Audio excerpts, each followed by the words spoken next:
Primeiramente, bom dia. Nós vamos dar continuidade à nossa aula de genética, falando agora sobre a segunda lei de Mendel. Vimos nas aulas anteriores a importância do trabalho de Mendel aplicado à primeira lei, na qual foi batizada como monohibridismo. Lá, Mendel trabalhou apenas com uma característica, né, separadamente. Agora nós vamos trabalhar com a segunda lei de Mendel, né? A segunda lei de Mendel vai explicar a expressão fenotípica caracterizada por dois ou mais pares de alelos. Então, nesse caso, esta lei vai correlacionar-se com os casos de hibridismo, quando a gente tiver dois pares envolvidos, trihibridismo com três pares e polihibridismo, né? Quando tiver aí vários pares sendo trabalhados.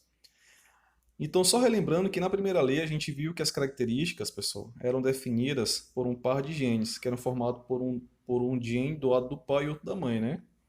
E agora ele vai decidir então estudar a transmissão combinada de duas ou mais características para observar se haverá um fator de interdependência entre eles, beleza? Bom, pessoal, então aqui a gente vai iniciar nosso estudo sobre a segunda lei de Mendel, que fala sobre a lei da segregação independente dos fatores ou de hibridismo, beleza? Vamos lá, pessoal. Então, olha só. A segunda lei de Mendel, de forma geral, quando eu digo assim que o par de fatores responsável por uma característica segrega-se ou separa-se, né, independentemente do par de fatores responsável por outra característica, Mendel quis, na verdade, estudar a transmissão combinada de duas ou mais características para tentar observar se havia, de fato, um fator de interdependência entre eles, né? A gente viu, por exemplo, que na primeira lei de Mendel, como eu falei para vocês, é, as características elas foram definidas por um par de genes, onde a gente tinha um par que era doado tanto pelo pai e outro par que era doado pela mãe, né? Agora, o que ele vai tentar entender é realmente haverá um fator de interdependência entre elas, né? Se, por exemplo, uma ervilha de cor amarela pode interferir na expressão de uma característica rugosa ou lisa ao mesmo tempo, beleza? Bom, pessoal, então como é que se deu esse experimento de Mendel? Vamos entender passo a passo. Olha só, em um dos seus experimentos, né, porque a gente sabe que ele fez vários experimentos, ele considerou então simultaneamente a cor da semente, né? Então a gente vai ter as sementes amarela ou verde, expressada aí, nós vamos trabalhar com os par de alelos Vzão, Vzinho, e a textura da casca da semente, né? Lisa ou rugosa. A gente vai trabalhar então com os alelos Rzão, Rzinho. Ou seja, ele passou então a utilizar algumas características ao mesmo tempo. De modo geral, a gente vai fazer uma separação, né? Os traços dominantes aí trabalhados vai ser a cor amarela e textura lisa, Vzão, Vzão, Rzão, Rzão, e o recessivo cor verde e textura rugosa, né? Vzinho, Vzinho, Rzinho, Rzinho, ou seja, duplo homozigóticos para cada tipo de traços dominantes e para traços recessivos. Beleza, pessoal? Bom, pessoal, então continuando, né, esse experimento, esse cruzamento teste aí, ele vai perceber que quando ele faz o cruzamento entre a geração parental, né, desses duplos homozigóticos aí, Vzão, Vzão, Rzão, Rzão, com Vzinho, Vzinho, Rzinho, Rzinho, ele vai ter a geração filial, a geração 1, né, que é a primeira geração depois do cruzamento parental.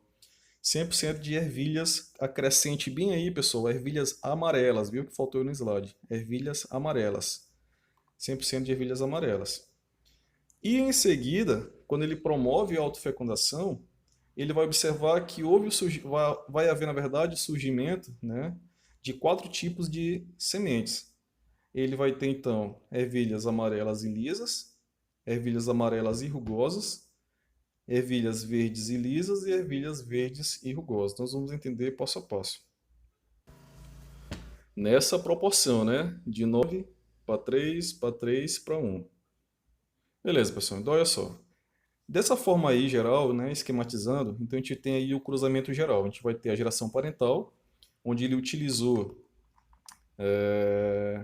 o cruzamento entre indivíduos puros, né, ou seja, homozigóticos. Então, é só, como possui um gene para as duas características, Então eles podem ser representados fenotipicamente, né, como Vzão, Vzão, Rzão, Rzão, para plantas com sementes amarelas e lisas, e Vzinho, Vzinho, Rzinho, Rzinho, para plantas com sementes verdes e rugosas, né? Quando ele cruzou as duas plantas homozigóticas, né, para essas características, ele verificou que todos os descendentes da geração F1, logo em seguida, eram sementes amarelas lisas, ou seja, heterozigóticas, né? Então houve aí uma mistura de características, ou seja, plantas que não são mais homozigóticas, mas sim heterozigóticas, né?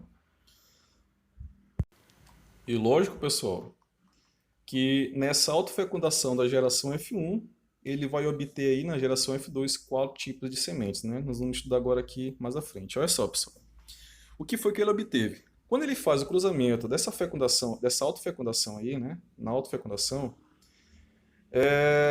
ele vai obter o seguinte, ele vai obter plantas que são amarelas e lisas, né? Ervilhas que vão estar aí com as características amarelas e rugosas. Também nós vamos ter as verdes e lisas e verdes e rugosas. Didaticamente falando, né, a geração F2 é obtida pela autofecundação das plantas originadas das sementes F1, era composta basicamente por quatro tipos de sementes, né, nesse teste aí do Mendel. Em proporções, né, fracionárias, nós vamos ter 9 amarelas lisas para 3 amarelas rugosas, 3 verdes lisas e uma verde rugosa. Ou seja,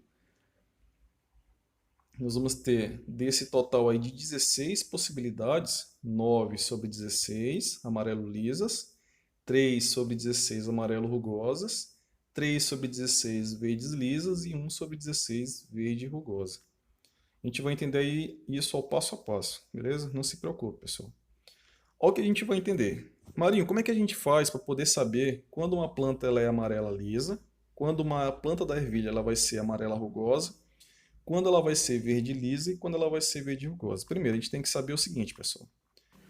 Pessoal, quando a gente tiver características dominantes, como no caso amarelas lisas, né? Eu vou ter então a cor e a textura, né? A amarela e lisa, que são dominantes. Então ele pode ser Vzão traço, Rzão traço, né? Pode ser Vzão Vzão, ou Vzão Vzinho, Rzão Rzão ou Rzão Rzinho. Beleza. Olhei no quadro, identifiquei, pronto. Marquei como amarelas e lisas. Como a gente faz para identificar quando for amarelas e rugosas? Opa! Então a gente vai ter características dominantes e recessivas ao mesmo tempo. Então ele pode ser Vzão, Vzão ou Vzão Vzinho, por isso que eu botei o Vzão traço, e Rzinho, né, que vai identificar uma característica ali recessiva. Quando ele for verdes e lisas, ele vem ser características recessiva e outra característica dominante. Verde ele tem que ser automaticamente Vzinho, Vzinho, mas como é lisa que é dominante, ele pode ser Rzão, Rzão ou Rzão, Rzinho. Por isso que botei o Rzão traço, tá bom? Olhei na tabela, identifiquei, pronto. São verdes lisas. E quando for, pessoal, verde e rugosa, ele tem que ser duplo homozigótico recessivo. Então ele só vai ser Vzinho, Vzinho, Rzinho, Rzinho. Vi lá no quadro, olhei a possibilidade e encontrei. Então nós vamos ter apenas uma sobre 16 nesse total aí. Deu para entender? Vamos partir para o próximo passo. Beleza, pessoal. Então continuando, olha só. Primeiro eu queria só falar para vocês o seguinte. Durante a meiose, nessa unidade distributiva aí, vamos entender isso da seguinte forma. Durante a meiose, que eu falei para vocês, que é um processo que ocorre com células embrionárias, né? Formação dos gametas ali, onde eu tenho uma célula matriz, 2N, que ao término dela vai gerar 4 células filhas com a metade da carga cromossômica, né, N. A gente vai ter então a separação de genes, né, de um indivíduo, por exemplo, de híbrido, dando aí ênfase ao nosso conteúdo para a segunda lei de Mendel. A gente está trabalhando com Vzão, Vzão, Rzão, Rzão e Vzinho, Vzinho, Rzinho, Rzinho, né, duplo de híbrido. Nós vamos ter então a formação de 4 gametas, né, lá no final desse processo, meiose 1 e meiose 2. Certo, pessoal, bora lá. Então é só. Os gametas que têm o gene Vzão precisam ter os genes R e R. Então, metade dos gametas V são V R e a outra metade vai formar V R. O mesmo vai ocorrer para gametas com gene V, né? Precisa ter os genes R e os genes R. Então, metade vai formar V R e a outra metade V R. Feito isso, pessoal, nós vamos montar nosso quadro de Pinner, né? Nós vamos montar a nossa distribuição aí dos gametas formados, né? Vai ficar da seguinte forma, né? Observem só no próximo slide. Vai ficar da seguinte forma. Então, nós vamos ter V R, V R, Vzinho Rzão e Vzinho Rzinho, né? Em uma coluna, e na outra coluna vai também ficar os mesmos gametas formados dessa unidade distributiva que a gente fez no vídeo, no slide anterior. Fazendo o cruzamento entre todos eles, nós vamos obter 16 possibilidades, certo? 16 possibilidades. Desde Vzão, Rzão, Rzão, até finalizarmos com Vzinho, Rzinho, Rzinho.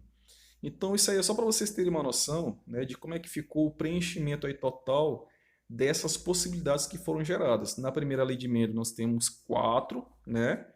E como a gente trabalha na segunda com 2, né, mais uma característica, então é 4 vezes 4 que vai dar 16 possibilidades. Tá? Beleza, pessoal? Bora continuar então. Olha só. Uma coisa bem bacana, um macete para vestibular, né? Marinho, como é que a gente faz para descobrir o número diferente, né, de gametas que o indivíduo produz? Primeiro, tem uma questão aí, matemática, bem fácil. Esse N, que vai ser, na verdade, a potência, né, vai representar o número de gametas, né? O número de pares de genes heterozigóticos, né, que vai estar aí sendo discutido. Tá? Então vai ser a fórmula geral 2 elevado a n. Olha como vai ser, pessoal. Primeiro, a gente vai observar nessa tabela aí os genótipos possíveis e o número de gametas que vão formar. Azão, ele é homozigótico ou heterozigótico? Ele é homozigótico. Então, o valor de n é 0. Logo, 2 elevado a 0 vai ser 1. Continuando, pessoal. Azinho é homozigótico ou heterozigótico? É heterozigótico. Tem quantos? 1. Então, vai ser 2 elevado a 1, que vai dar 2. Azinho, Bzão. Tem quantos heterozigóticos aí sendo estudado? 1. Azinho, né? Que o Bzão, ele é homozigótico. Logo, vai ser 2 elevado a 1, que dá 2. E se eu botar assim, Azinho, Bzinho? Eu tenho duplo homozigótico aí. Desculpa, duplo heterozigótico, Duplo heterozigótico, então vai ser 2 elevado a 2, que vai dar 4. Vamos complicar mais um pouco, né? Já que a segunda lei de Mendel trabalha com duas ou mais características. Nós vamos ter Azão, Bzinho, Czão e Dzinho. Me respondam quantos heterozigóticos nós vamos ter em estudo. 2, que vai ser o Bzinho e o Dzinho. Logo, 2 elevado ao quadrado vai dar 4, né? Aumentando aí, pessoal, no exemplo seguinte, nós vamos ter o Bzinho, Czão e Dzinho. 2 elevado a 3 vai dar 8. E nos demais exemplos nós vamos ter, então, 4 e 5, né? Vai dar 16 e 32 número de gametas formados. Bom, pessoal, então o que a gente conclui dessa segunda lei de Mendel? Mendel, então, concluiu que a cor e a textura da semente a cor e a textura, né, dessas duas características eram independentes uma da outra. E os pares de genes segregavam-se de forma independente. Logo, essa conclusão recebeu o nome de segunda lei de Mendel, né, ou lei da segregação independente. Bom, pessoal, a aula é essa. Espero que tenham gostado. Qualquer dúvida, podem me procurar aí para poder nós tirarmos essas dúvidas que vocês tiverem. Até mais.